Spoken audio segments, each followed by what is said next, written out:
खबर शामिल करते हैं बहावलपुर से, जहां हमारे ब्यूरो चीफ मजीद आबिद की रिपोर्ट के मुताबिक district police officer Asad Sarfaraz Khan के अहकामात थाना समा सिट्टा पुलिस की समाज दुश्मन अनासर के खिलाफ कामयाब कार्रवाई। चोरी और डकैती की मुतादिद वारदात में मुलविस 3 मुलजमान गिरफ्तार।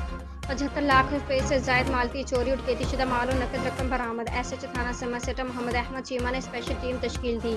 चोरी और डकैती की मुतादिद वारदात में मुलविस 3 मुलजमान को गिरफ्तार कर लिया। गिरफ्तार मुलजमान के कब्जे से चोरी और डकैती शुदा ट्रैक्टर ट्राला, 3 अदद मोटरसाइकिल, 7,65,000 रुपये नकद रकम, गाय, बकरे और दिगर सामान बरामद कर लिया। बरामद शुदा सामान और नकद रकम जरूरी कार्रवाई के बाद असल मालिकान के हवाले की जा रही है। गिरफ्तार मुलजमान से मजीद इंटरोगेशन जारी है।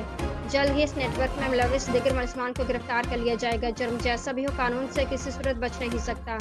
डिस्ट्रिक्ट पुलिस ऑफिसर का कहना है कि अवाम उन्नास को लूटने वालों के खिलाफ ऐसे ही कार्रवाइयाँ जारी रहेंगी। माशरे को ऐसे नासुर अनासर से पाक करना पुलिस की अवलिन तरजीह है। DPO बहावलपुर ने इस कामयाब कार्रवाई पर SHO थाना समा सिट्टा और उनकी टीम को शाबाश दी।